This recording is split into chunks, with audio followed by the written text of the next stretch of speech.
नमस्कार मित्रों, जय हिंद, वंदे मातरम। आज फिर आप लोगों के सामने हाजिर हूं पॉलिटी का एक नया अध्याय लेकर। जी हां, आज हम पढ़ने वाले हैं गवर्नर के बारे में, राज्य के राज्यपाल के बारे में। जी हां, राज्य का संवैधानिक प्रमुख होता है कौन? राज्यपाल। और हम लोग राज्यों में रहते हैं, इसलिए राज्य के संवैधानिक प्रमुख के बारे में जानना हमारा कर्तव्य भी है और हमारे नॉलेज को भी बढ़ाता है। इसके अलावा राज्यपाल जैसे चैप्टर से हर एग्जाम में दोबारा बता रहा हूं, हर एग्जाम में क्वेश्चंस जरूर से जरूर पूछे जाते हैं। और क्वेश्चंस जो होते हैं ना, इसमें फंसाने वाले होते हैं। क्यों फंसाने वाले होते हैं? क्योंकि जैसा केंद्र में राष्ट्रपति होता है, सेम टू सेम वैसा ही राज्य में राज्यपाल होता है, लेकिन दोनों की शक्तियों में जरा सा अंतर होता है और इसी में हम लोग मात खा जाते हैं। राज्यपाल को यदि देखें और राष्ट्रपति को यदि देखें तो राष्ट्रपति के पास कूटनीतिक शक्ति होती है, न्यायिक शक्ति होती है और आपातकालीन शक्ति भी होती है, और ये तीनों ही शक्तियां राज्यपाल के पास नहीं होती हैं। इसके अलावा यदि देखें तो बाकी जितनी भी सारी शक्तियां हैं, आपका विशेष शक्ति हो गया, वीटो पावर हो गया, आपका न्यायिक शक्ति है, विधायी शक्ति है, कार्यपालिका शक्ति है, यह सब राष्ट्रपति के पास भी होता है और राज्यपाल के पास भी होता है। ठीक है, लेकिन उसमें जरा सा अंतर होता है। ठीक है, क्योंकि राष्ट्रपति केंद्र में होता है और राज्यपाल जो होता है राष्ट्रपति का प्रतिनिधि होता है राज्यों में, इसलिए दोनों की शक्तियों में जरा सा अंतर पाया जाता है और इसी कारण से क्वेश्चन में हम लोग फंसते हैं। तो आज इन्हीं क्वेश्चंस का निवारण हम करने वाले हैं, लेकिन यह 2 चैप्टर्स में होगा, या 2 भाग में वीडियो होगा। पहला भाग जो होगा उसमें हम लोग राज्यपाल के बारे में संवैधानिक उपबंध पढ़ेंगे, राज्यपाल की नियुक्ति कैसे की जाती है, राज्यपाल की नियुक्ति के लिए अर्हताएं क्या होती हैं, योग्यताएं क्या होती हैं, शर्तें क्या होती है, राज्यपाल का वेतन भत्ता इत्यादि क्या होता है, राज्यपाल का कार्यकाल क्या होता है, यह हम लोग इस वीडियो में देखने वाले हैं। तो पूरा वीडियो बहुत ध्यान से देखिए। यदि चैनल पर नए हैं तो सब्सक्राइब कर लीजिए और बेल आइकॉन दबा दीजिए ताकि आगे आने वाले वीडियोज का सारा नोटिफिकेशन आपको रेगुलरली मिलता रहे। यदि चैनल पर पहले से मेंबर्स हैं तो जरूर वीडियो को लाइक कर दीजिएगा और शेयर कर दीजिएगा ताकि बहुत सारे लोगों तक ये वीडियो पहुंच सके।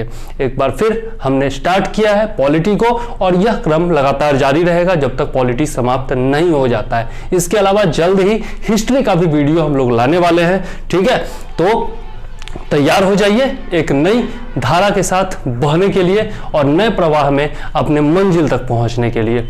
तो आइए वीडियो को ज्यादा लंबा न करते हुए शुरू करते हैं आज का अपना चैप्टर। और एक बार फिर मैं चंद्रवर्धन आपका स्वागत करता हूं पीसीएस एडुकेयर में।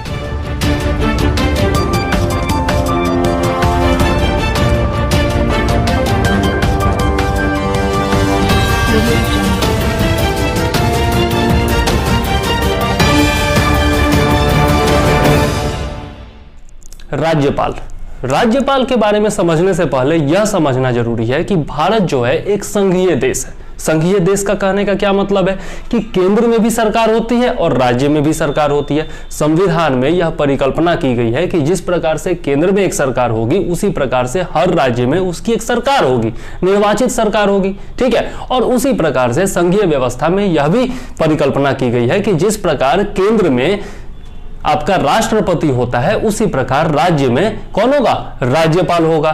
थोड़ा बहुत अंतर होता है उसमें, वो हम लोग इस चैप्टर में देखेंगे अच्छे से। और वही जो अंतर होता है वही हमें एग्जाम में फंसाता है, तो बहुत ध्यान से देखिएगा ये वीडियो। ठीक है, जैसे मैं बताता हूं, एक उदाहरण देता हूं। यदि राष्ट्रपति के पास जो शक्तियां होती है वही राज्यपाल के पास भी होती है, लेकिन जरा सा मामूली सा अंतर होता है। राष्ट्रपति के पास कूटनीतिक, सैन्य और आपातकालीन शक्तियां भी होती है, जबकि राज्यपाल के पास ये तीनों शक्तियां नहीं होती है। बाकी जो शक्तियां होती है, आपका न्यायिक शक्ति है, विधायी शक्ति है, कार्यपालिका शक्ति है, विविध प्रकार के अन्य शक्तियां हैं, विशेष शक्तियां हैं, फिर आपका वीटो पावर है, यह सब राष्ट्रपति के पास भी होता है और राज्यपाल के पास भी होता है। लेकिन जरा सा मामूली अंतर होता है, राष्ट्रपति के पास थोड़ी सी ज्यादा पावर होती है और राज्यपाल के पास थोड़ा कम पावर होता है। तो इसी के बीच में हमें फंसाने की कोशिश करता है क्वेश्चन पूछने वाला। उसी को आज हम लोग डिटेल से समझेंगे, जहां पर हम कोई भी क्वेश्चन में फंसे नहीं और आसानी से बना सके। ठीक है, तो बिल्कुल ध्यान से देखिएगा ये। अब हम लोग बात करें राज्यपाल की, तो राज्यपाल जो होता है वह राज्य की विधायिका और कार्यपालिका का बहुत ही महत्वपूर्ण अंग होता है। जिस प्रकार से हम लोग देखते हैं कि केंद्र की विधायिका में आपका राष्ट्रपति होता है और आपका संसद होती है, संसद का दोनों सदन होता है, लोकसभा और राज्यसभा और राष्ट्रपति, यह मिलाकर के आपकी केंद्रीय विधायिका बनती है। उसी प्रकार से कार्यपालिका को देखें तो प्रधानमंत्री हो गया, मंत्रिपरिषद हो गया और राष्ट्रपति हो गया, इन तीनों को मिलाकर के और एक आपका महान्यायवादी, इन चारों को मिलाकर के और केंद्र की जो कार्यपालिका होती है वो बनती है। उसी प्रकार से राज्य में देखें तो संविधान के भाग 6 के अनुच्छेद 153 से लेकर के 167 तक राज्य की कार्यपालिका के बारे में बताया गया है। और क्या बताया गया है कि राज्य की जो कार्यपालिका होगी उसके 4 प्रमुख अंग होंगे। और कौन कौन से अंग होते हैं? तो पहला हो गया आपका मुख्यमंत्री, दूसरा हो गया मंत्रिपरिषद, तीसरा हो गया राष्ट्रपति और चौथा हो गया महाधिवक्ता। जी हां, जिस प्रकार से केंद्र में महान्यायवादी होता है उसी प्रकार से राज्य में महाधिवक्ता होता है। ठीक है, जिसको एडवोकेट जनरल कहा जाता है। तो यह जरूर याद रखिएगा कि संविधान के भाग 6 के अनुच्छेद 153 से 167 तक, जो यहां पर लिखा भी हुआ है मैंने कि भाग 6 के 153 से लेकर के 167 तक क्या दिया हुआ है? राज्य की कार्यपालिका के बारे में दिया हुआ है। ठीक है, और कार्यपालिका के कौन कौन से प्रमुख अंग होते हैं? तो होते हैं आपके राज्यपाल हो गए, फिर आपके मुख्यमंत्री हो गए, उसके अलावा मंत्रिपरिषद हो गई और महाधिवक्ता यानी कि एडवोकेट जनरल हो गए। ठीक है, तो सबसे पहला पॉइंट तो ये था जो कि समझना जरूरी था। लेकिन यहां पर एक अंतर है। एक अंतर क्या है? हम लोग देखते हैं कि केंद्र में उपराष्ट्रपति का भी पद होता है ना। उपराष्ट्रपति अभी कौन है? वेंकैया नायडू है। ठीक है, उपराष्ट्रपति जो होते हैं केंद्र में वह आपके राज्यसभा के सभापति भी होते हैं। लेकिन यहां पर एक अंतर है कि राज्य में उपराज्यपाल का कोई पद नहीं होता। न संविधान में इसका जिक्र है और न ही परंपरा रही है उपराज्यपाल के पद की। ठीक है, जैसे हम लोग देखते हैं कि उप प्रधानमंत्री शब्द का भी कहीं भी जिक्र नहीं है संविधान में, लेकिन कभी कभार उप प्रधानमंत्री बनाए गए हैं, है ना। उप प्रधानमंत्री भी बनाए गए हैं, लेकिन और राज्य में उप मुख्यमंत्री भी बहुत सारे बनाए जाते हैं। अभी यूपी में देखिए 2 उप मुख्यमंत्री हैं, है ना। आपका बिहार में आपके 2 उप मुख्यमंत्री हैं।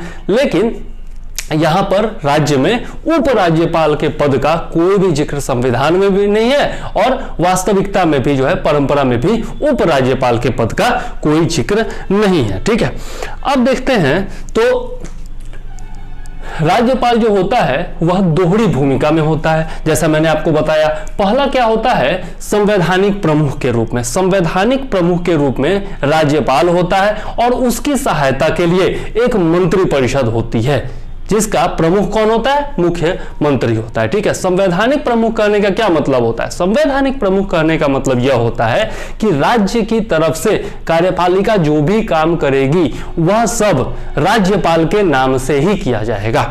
ठीक है, राज्यपाल के नाम से ही किया जाएगा। जो भी राज्य संधि करेंगे या फिर कोई निर्णय लेंगे, कोई कानून बनेगा, तो वो जो है आपका राज्यपाल के नाम से ही किया जाएगा। इसे कहते हैं संवैधानिक प्रमुख होना। और इसके बारे में डिटेल से मैंने राष्ट्रपति वाले चैप्टर में भी बताया है, तो आप लोग वो देखेंगे तो और अच्छे से समझ जाएंगे। अब बार बार वही सेम चीज बता करके मैं वीडियो लंबा नहीं करना चाहता हूं। दूसरा हो गया आपका केंद्र सरकार का प्रतिनिधि। अब केंद्र सरकार के प्रतिनिधि के रूप में क्या भूमिका होती है? तो जानते हैं कि राष्ट्रपति को सलाह कौन देती है? केंद्र सरकार या फिर मंत्रिपरिषद देती है, केंद्रीय मंत्रिपरिषद देती है।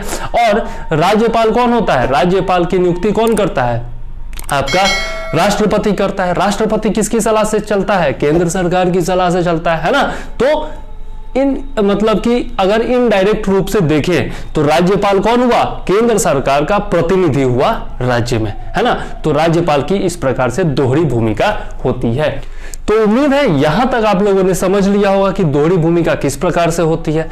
अब देखते हैं कुछ और महत्वपूर्ण पॉइंट। अगर आगे देखें तो प्रत्येक राज्य के लिए एक राज्यपाल होता है। अनुच्छेद 153 में ऐसा दिया गया है कि प्रत्येक राज्य के लिए एक राज्यपाल होगा। ठीक है, लेकिन इसमें भी संशोधन किया गया। 7वां संविधान संशोधन अधिनियम 1956 के तहत, देखिए यहां पर 7वां संविधान संशोधन अधिनियम 1956 के तहत यह प्रावधान किया गया कि 2 या 2 से अधिक राज्यों के लिए भी एक ही राज्यपाल को नियुक्त किया जा सकता है। ठीक है, लेकिन यहां पर एक बात है कि यदि 2 या 2 से अधिक राज्यों के लिए एक ही राज्यपाल की नियुक्ति होती है तो उसका वेतन और भत्ता जो होगा वह जितने भी राज्यों का वह राज्यपाल है सभी राज्य मिल करके देंगे। और किस अनुपात में देंगे वह कौन तय करता है? राष्ट्रपति तय करता है। इसके बारे में हम लोग आगे पढ़ेंगे जब वेतन और भत्ता पढ़ेंगे। ठीक है, यहां पर यह समझिए कि 7वां संविधान संशोधन 1956 के अनुसार 2 या 2 से अधिक राज्यों के लिए भी एक ही राज्यपाल हो सकता है। ठीक है, अब देखते हैं आगे।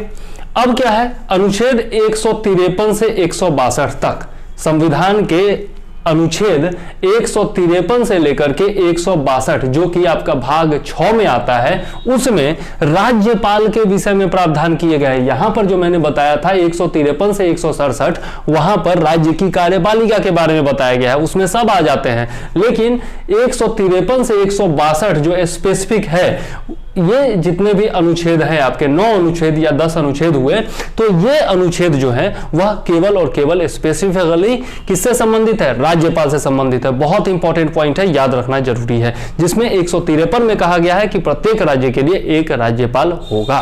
ठीक है, नेक्स्ट पॉइंट क्या है? राज्य प्रशासन का वास्तविक प्रमुख। ठीक है, अब देखते हैं कि ऐसा प्रावधान किया गया है कि जो आपका राज्यपाल होगा उसकी सलाह के लिए या फिर सहायता के लिए राज्य में एक मंत्री परिषद होगी। ठीक है, और मंत्री परिषद का जो प्रमुख होगा वह कौन होगा? मुख्यमंत्री होगा। और राज्यपाल जो होगा वह किसकी सहायता से काम करेगा? मंत्री परिषद की सहायता से ही काम करेगा। ठीक है, यह बहुत ज्यादा इंपॉर्टेंट है, याद जरूर रखिएगा। अच्छा, यहां पर एक पॉइंट और याद रखने की बात है कि जो मंत्री परिषद होती है, ठीक है, मंत्री परिषद जो होती है वह सामूहिक रूप से विधानसभा के प्रति उत्तरदायी होती है। जैसा हम लोगों ने केंद्र में पढ़ा था कि केंद्रीय जो मंत्री परिषद होती है वह सामूहिक रूप से किसके प्रति जिम्मेदार होती है? लोकसभा के प्रति जिम्मेदारी होती है। ठीक है, और व्यक्तिगत रूप से किसके प्रति जिम्मेदार होती है? बताइए, राष्ट्रपति के प्रति। ठीक है, तो उसी प्रकार से हम लोग यहां देखते हैं कि मंत्री परिषद जो होती है वो सामूहिक रूप से किसके प्रति जिम्मेदार होती है? विधानसभा के प्रति जिम्मेदार होती है। ठीक है, और राज्यपाल किसकी सहायता से काम करता है? मंत्री परिषद की सहायता से काम करता है। तो इस प्रकार यदि देखें तो स्पष्ट है कि जो कार्यपालिका होती है उसका वास्तविक प्रधान कौन होता है? मुख्यमंत्री होता है। और संवैधानिक प्रधान कौन होता है? तो राज्यपाल होता है। यह बहुत ही इंपॉर्टेंट पॉइंट है और बहुत आसानी से मुझे लगता है कि आप लोग समझ गए होंगे। ठीक है, तो हम लोगों ने यहां तक देखा राज्यपाल के बारे में कि राज्यपाल कौन होता है, संवैधानिक प्रावधान क्या है राज्यपाल के बारे में, और किस प्रकार से उसकी दोहरी भूमिका होती है कहां? राज्य में। अब हम लोग देखने वाले हैं नियुक्ति के बारे में कि राज्यपाल की नियुक्ति आखिर कौन करता है, किस प्रकार से होती है, उसकी सेवा शर्तें इत्यादि क्या क्या होती हैं। ठीक है, तो यदि नियुक्ति की बात करें तो संविधान के अनुच्छेद 155 जो कि भाग 6 के अंतर्गत है, उसमें यह प्रावधान दिया गया है कि राज्यपाल की जो नियुक्ति होगी वह राष्ट्रपति के आज्ञा पत्र के माध्यम से होगी। और राष्ट्रपति जो होगा वह केंद्र सरकार की सलाह पर, केंद्र सरकार की सलाह पर कहने का क्या मतलब कि केंद्र सरकार जो है वह किसी व्यक्ति को राज्यपाल के पद के लिए नामांकित करेगी या मनोनीत करेगी। ठीक है, केंद्र सरकार यह बताएगी, सलाह देगी कि भैया अमुक व्यक्ति को अमुक राज्य का राज्यपाल आप नियुक्त कर दीजिए। ठीक है, और राष्ट्रपति उसके बाद क्या करेगा? एक आज्ञा पत्र जारी कर देगा और इसी हिसाब से नियुक्ति राज्यपाल की उस राज्य में हो जाएगी। ठीक है, लेकिन अब क्या होता है, यहां पर देखिए कि नियुक्ति अगर देखें तो इनडायरेक्ट रूप से कौन कर रहा है? इनडायरेक्ट रूप से राज्यपाल की नियुक्ति केंद्र सरकार कर रही है। तो ऐसा बार बार विवाद होता था कि भैया केंद्र सरकार नियुक्ति कर रही है तो केंद्र सरकार के हाथों का खिलौना बन जाता है राज्यपाल, केंद्र सरकार जो चाहती है वही करता है राज्यपाल, है ना। तो इस मामले में एक विवाद जो है वह सुप्रीम कोर्ट में पहुंचा। ठीक है, तो यह जो मामला था आपका सुप्रीम कोर्ट वाला 1979 में पहुंचा। ठीक है, अब 1979 में जो मामला पहुंचा वह था आपका हरगोविंद पंत बनाम रघुकुल तिलक मामला। यह जो मामला था वह था हरगोविंद पंत बनाम रघुकुल तिलक मामला। ठीक है, अब यह 1979 में इसके बारे में सुप्रीम कोर्ट ने निर्णय दिया कि भैया जो आपका क्या बोलते हैं, राज्यपाल का पद है वह केंद्र सरकार के तहत जो है कोई नौकरी नहीं है, कोई रोजगार नहीं है ना। तो इसलिए राज्यपाल पर केंद्र सरकार का कोई डायरेक्ट नियंत्रण नहीं होगा, ठीक है। और इसलिए राज्यपाल जो होगा वो केंद्र सरकार के प्रति डायरेक्ट जवाबदेह नहीं हो सकती है ना। तो इस प्रकार जो है आपका राज्यपाल न तो केंद्र सरकार के डायरेक्ट नियंत्रण में है और न ही उसके लिए जवाबदेह है, ठीक है, या फिर उसके अधीनस्थ ही है। ओके, तो यह जो है आपका मामला था सुप्रीम कोर्ट में, ठीक है, इसके बारे में मैंने आपको बताया। अब हम लोग चलते हैं और देख लेते हैं कि आखिर नियुक्ति ही क्यों होती है, राज्यपाल की आखिर नियुक्ति ही क्यों होती है, निर्वाचन क्यों नहीं होता। भैया केंद्र में तो हम देखते हैं कि राष्ट्रपति का निर्वाचन होता है, प्रक्रिया हम लोगों ने देखा है राष्ट्रपति वाले वीडियो में, है ना। ऊपर देखते हैं कि उपराष्ट्रपति का भी निर्वाचन होता है, प्रधानमंत्री का भी निर्वाचन होता है। यहां पर भी राज्य में भी आप देखें तो आपका विधानसभा के सदस्यों का निर्वाचन होता है, विधान परिषद के सदस्यों का निर्वाचन होता है। आखिर राज्यपाल का निर्वाचन क्यों नहीं होता है, ठीक है। तो संविधान सभा के सामने यह भी प्रश्न था कि आखिर राज्यपाल जो हो वह निर्वाचित हो या मनोनीत हो, ठीक है। तो बहुत सारे लोग आ गए और कुछ लोगों ने बोला कि भैया निर्वाचन होना चाहिए, कुछ लोगों ने बोला कि भैया आपका डायरेक्ट लोगों के द्वारा निर्वाचन होना चाहिए, भारत की राज्य की जनता के द्वारा निर्वाचन होना चाहिए। कुछ लोगों ने बोला कि भैया नहीं, राज्य की जनता के द्वारा नहीं, विधानमंडल के सदस्यों के द्वारा निर्वाचन होना चाहिए, है ना। तो कुछ लोगों का कहना था कि भैया निर्वाचन नहीं होना चाहिए, इसका मनोनयन होना चाहिए, ठीक है। अब भैया सब लोगों ने आपस में डिस्कशन किया और अंत में निर्णय यह लिया गया कि राज्यपाल को मनोनीत ही रहने दिया जाए, ठीक है। अब इसके पीछे कारण क्या क्या दिए गए, तर्क क्या क्या थे, वो हम लोग देखते हैं। तो सबसे पहला कारण यह है कि राज्यपाल को जो है एक संघीय व्यवस्था के अंतर्गत कार्य करना था, है ना।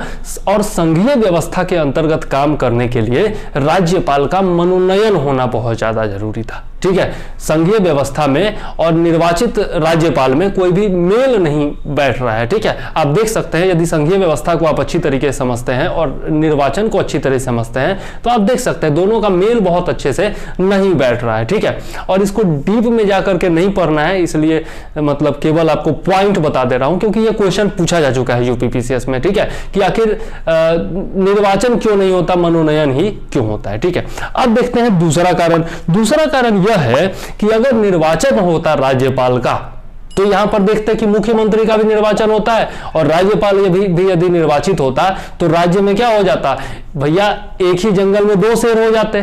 तो एक तलवार में दो म्यान या फिर एक जंगल में दो शेर तो होते नहीं है, क्योंकि एक शेर जो है दूसरे शेर को या तो मार के खा जाएगा या फिर जो है दोनों में बराबर क्या होती रहेगी, टक्कर होती रहेगी, है ना।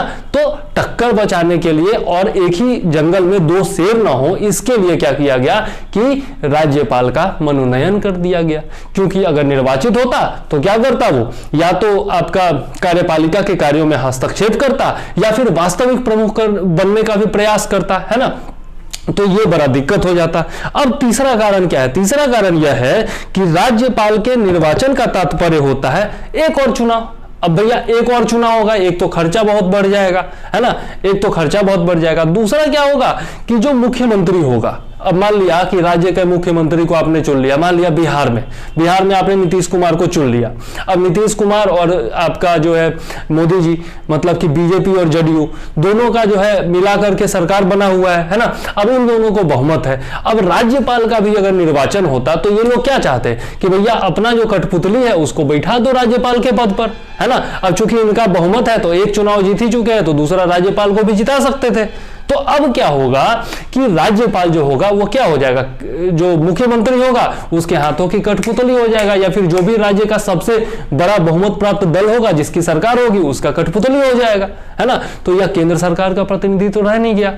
आप सोच करके देखो, दोनों में बड़ा दिक्कत हो जाता। या तो दोनों स्थिति हो सकती है, या तो एक जंगल में दो शेर हो जाते और राज्यपाल खुद को जो है राज्य का सबसे बड़ा प्रतिनिधि मान लेता कि भैया हमारे पास ही सारी शक्तियां होनी चाहिए, या फिर वो मुख्यमंत्री से टक्कर करता, या फिर तीसरा कंडीशन ये हो सकता था कि मुख्यमंत्री का वह जो है खिलौना बन के रह जाता, उसके हाथों की कठपुतली बन करके और नाचता रहता। तो ये सारी व्यवस्थाएं जो थी वो गलत थी, ठीक है। इसके बाद देखते हैं कि निर्वाचित राज्यपाल जो होता वह राज्य में संघ सरकार का यानी कि केंद्रीय सरकार का प्रतिनिधि बनकर के काम नहीं कर सकता था। तो उसकी दूसरी जो दोहरी भूमिका थी उसका क्या होता भैया, वो दोहरी भूमिका जो थी उसका क्या होता, यह भी दिक्कत वाली बात थी। और इसके बाद यदि देखें तो निर्वाचित राज्यपाल जो होता वह क्या होता कि स्वतंत्र नहीं होता, निष्पक्ष नहीं होता, है ना। तो यह भी एक समस्या हो जाती। यही कारण है कि आपका निर्वाचित राज्यपाल न होकर के मनोनीत राज्यपाल को संविधान सभा ने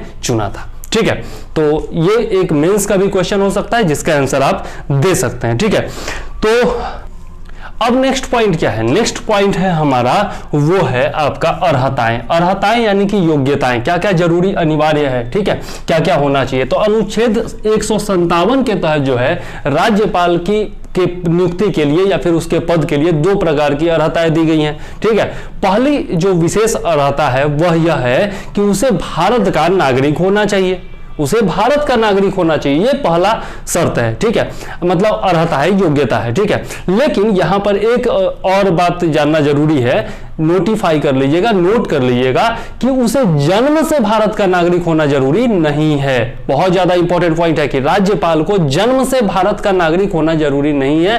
केवल जब वह राज्यपाल के पद के लिए नियुक्त होने वाला हो तो उस समय उसे भारत का नागरिक होना चाहिए। और दूसरी क्या अर्हता है? दूसरी अर्हता या योग्यता यह है कि उसे 35 वर्ष की आयु पूर्ण कर लिया होना चाहिए। मतलब 35 वर्ष की आयु जो है वह पूरा कर चुका हो तभी वह राज्यपाल बन सकता है। तो ये जो है 2 अनिवार्य शर्तें हैं।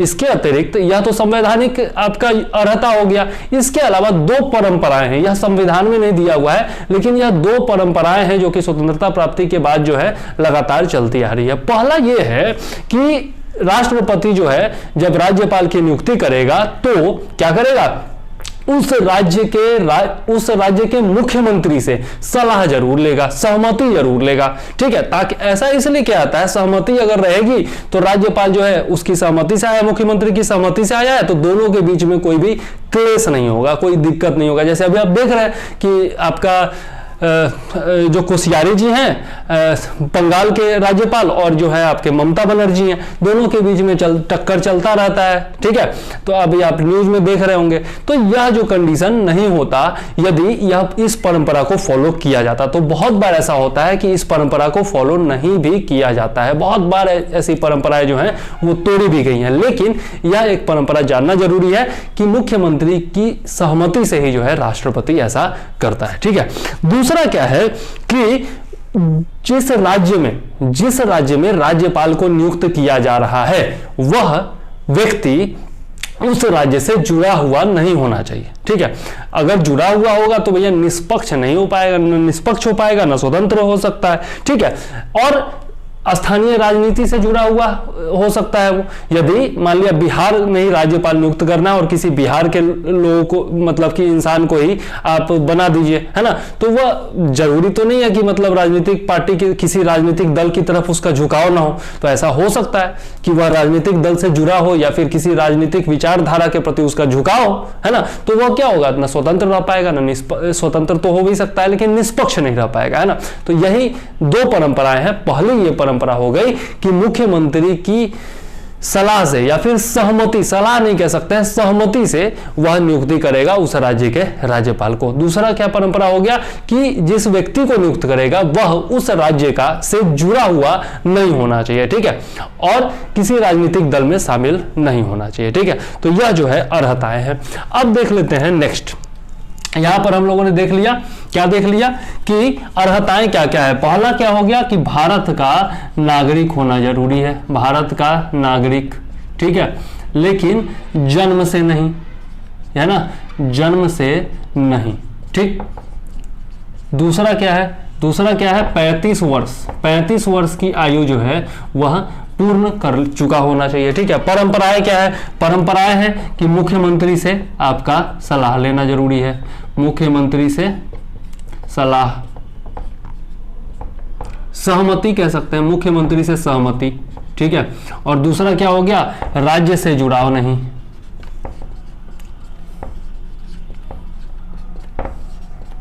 राज्य से जुड़ाव नहीं होना चाहिए। ठीक है, अब देख लेते हैं शर्तें।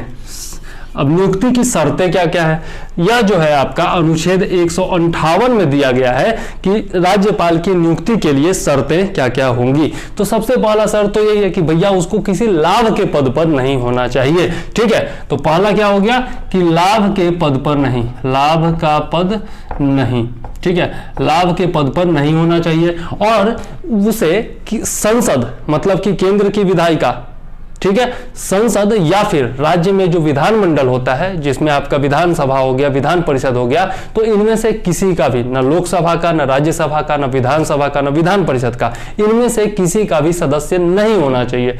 और यदि वह इनमें से किसी का भी सदस्य है तो राज्यपाल के पद पर नियुक्ति के दिन से ही, उसी तिथि से उस सदन में, जो भी सदन हो, संसद का हो या फिर विधानमंडल का हो, उस सदन में उसका स्थान, मतलब उस व्यक्ति का स्थान जो कि राज्यपाल के पद पर चुना गया है, उसका स्थान रिक्त माना जाएगा, मतलब खाली माना जाएगा। तो यह जो है आपका शर्त है। ठीक है, अब देख लेते हैं हम लोग नेक्स्ट पॉइंट हमारा क्या है। नेक्स्ट पॉइंट है कि शपथ। ठीक है, इससे पहले यहां पर मैं बता दूं कि संसद या फिर विधानमंडल का सदस्य नहीं होना चाहिए। ठीक है, तो यह जो हो गया दो शर्तें हो गई। अब देख लेते हैं शपथ। अब इसको शपथ कौन दिलाता है, यह भी बहुत ही इंपॉर्टेंट पॉइंट है, और यह दिया गया है कहां पर, 159 में दिया गया है, और यह कहा गया है कि राज्यपाल अपना पद ग्रहण करने से पहले, मतलब पदभार ग्रहण करने से पहले उस राज्य के जहां पर वह राज्यपाल चुना गया है, उस, मतलब चुना नहीं, मतलब कि मनोनीत किया गया है, नियुक्त किया गया है, यहां पर चुनना सही नहीं होगा क्योंकि निर्वाचन नहीं होता है ना। तो जिस राज्य में वह राज्यपाल नियुक्त किया गया है, उस राज्य के हाई कोर्ट यानी कि उच्च न्यायालय के मुख्य न्यायाधीश के समक्ष पद एवं गोपनीयता की शपथ लेगा, मतलब कि शपथ एवं प्रतिज्ञान लेगा। ठीक है, और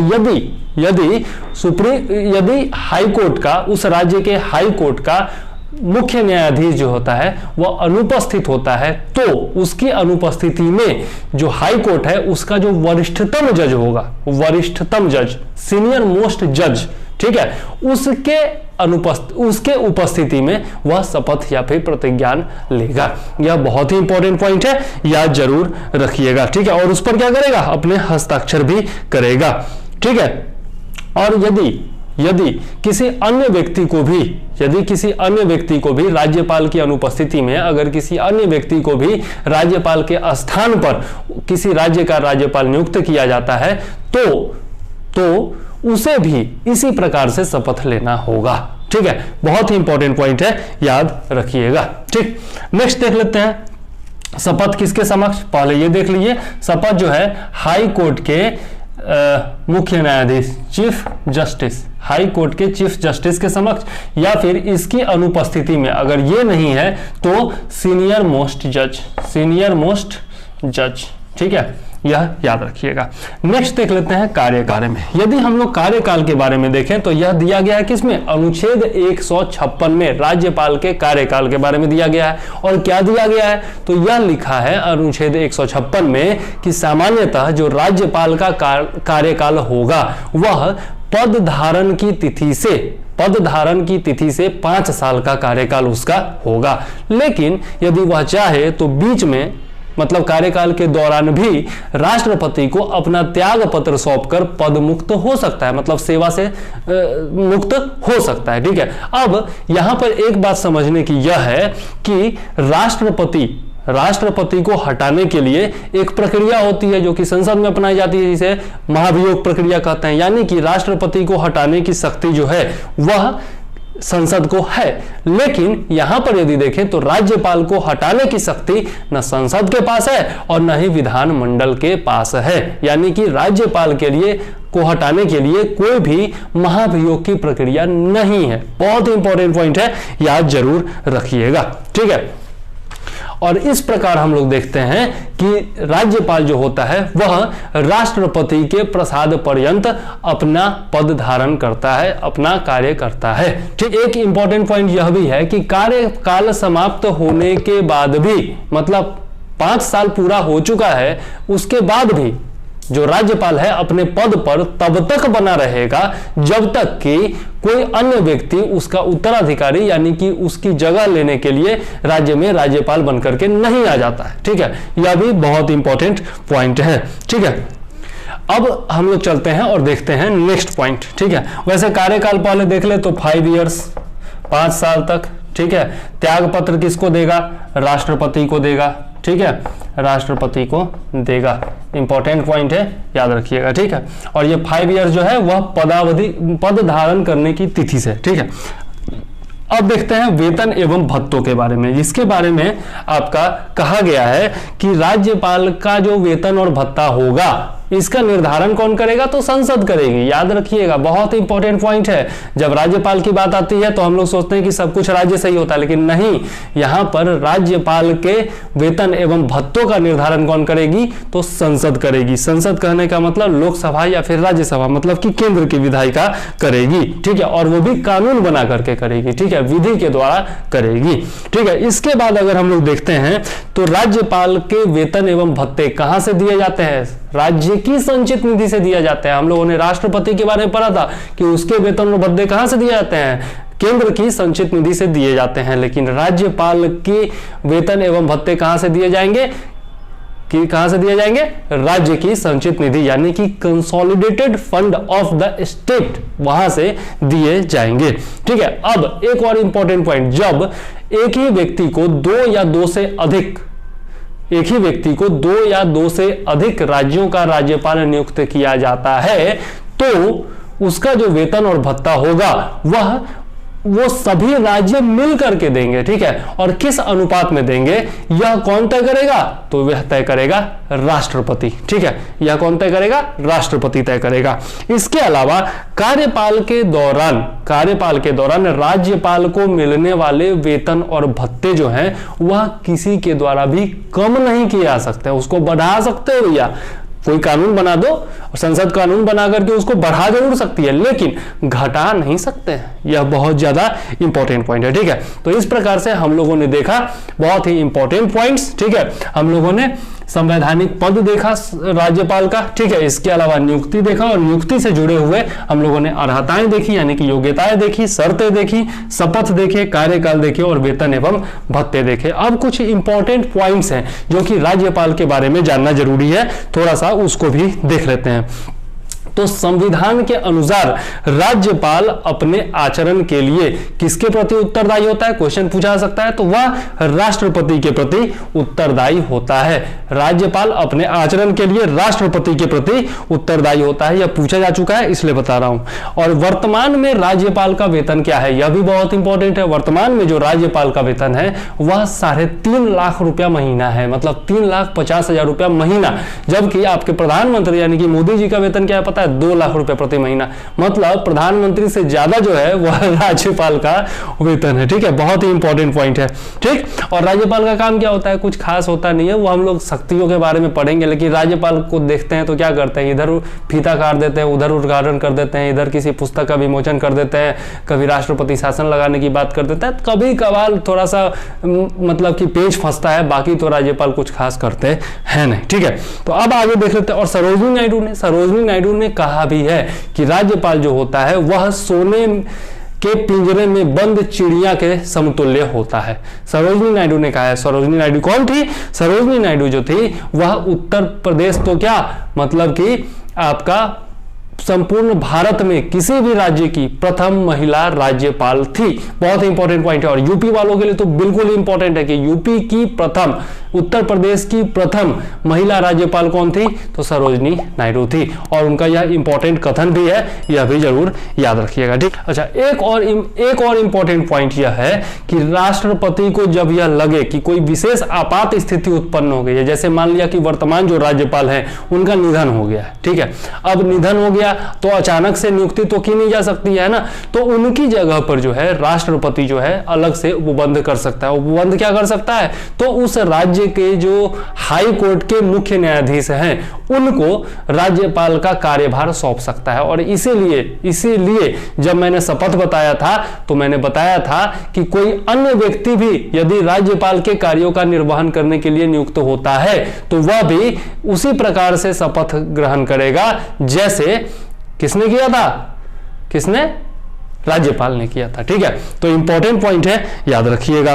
ठीक, अब एक और पॉइंट देख लेते हैं कि राष्ट्रपति यदि चाहे तो यदि किसी राज्यपाल का कार्यकाल बचा हुआ है तो उसको स्थानांतरित कर सकते हैं एक राज्य से दूसरे राज्य में। आजकल इसका दुरुपयोग भी किया जा रहा है केंद्र सरकार के द्वारा, मतलब आजकल नहीं, हमेशा से किया जाता रहा है इस प्रावधान का दुरुपयोग। इसके बारे में हम लोग आगे डिटेल में देखेंगे कि क्या क्या राज्यपाल से जुड़े हुए विवाद रहे हैं। ठीक है, तो आपका राष्ट्रपति यदि चाहे तो यदि किसी राज्यपाल का कार्यकाल बचा हुआ है तो कार्यकाल के दौरान उसको जो है एक राज्य से दूसरे राज्य में स्थानांतरित कर सकता है। और इसके अलावा राष्ट्रपति यदि चाहे तो यदि राज्यपाल का कार्यकाल बचा हुआ है तो उसे 2 या 2 से अधिक राज्यों का राज्यपाल बना सकता है। ठीक है, या फिर उस राज्य से दूसरे राज्य में उसे स्थानांतरित भी कर सकता है, तो यदि राष्ट्रपति यह चाहे तो। और इस चीज का दुरुपयोग भी हो रहा है, हम लोग जानते हैं अक्सर जो है, आज से नहीं हमेशा से होता रहा है कि जो आपका केंद्र सरकार जो है वह आपका मतलब कि करती रहती है, स्थानांतरण करवाती रहती है। मान लिया कि केंद्र में किसी एक दल की सरकार है और किसी राज्य में भी उसी दल की सरकार बन गई और पहले उस राज्य में किसी दूसरे दल की सरकार थी, उसने राष्ट्रपति को नियुक्त करवाया था। अब क्या करेगी कि अपने हिसाब से जो है राज्यपाल को नियुक्त करवा लेगी ताकि कोई टसल ना हो, कोई दिक्कत ना हो, है ना। तो इस चीज का दुरुपयोग भी किया जाता है। इससे जुड़े हुए बहुत सारे विवादास्पद मुद्दे भी हैं जिनके बारे में हम लोग आगे ध्यान से पढ़ेंगे नेक्स्ट वीडियो में। ठीक है, तो नेक्स्ट वीडियो में हम लोग देखने वाले हैं राज्यपाल की शक्तियों के बारे में। ठीक है, हम लोग देखेंगे अब इसमें जो है आपका सैन्य शक्ति, आपातकालीन शक्ति और कूटनीतिक शक्ति तो राज्यपाल में होती नहीं है तो उसको साइडलाइन कर देते हैं। और बाकी जो शक्तियां हैं आपका कौन कौन सी शक्ति, विधायी शक्तियां हैं, न्यायिक शक्तियां हैं, इसके अलावा आपका कार्यपालिका शक्तियां हैं। ठीक है, इसके अलावा हम देखें तो वीटो शक्तियां हैं, इसके अलावा देखें तो आपका अध्यादेश जारी करने की शक्ति है और विशेष शक्तियां हैं। ठीक है, और कुछ राज्यों के राज्यपालों को कुछ विशेष उत्तरदायित्व भी दिए गए हैं। ठीक है, जैसे महाराष्ट्र का राज्यपाल है, गुजरात का राज्यपाल है ना, तो इन सब आपका जो पूर्वोत्तर के राज्य हैं उनके राज्यपाल है, अरुणाचल प्रदेश हो गया, मणिपुर हो गया, इन सब के राज्यपालों को जो है अलग से विशेष उत्तरदायित्व भी दिए गए हैं।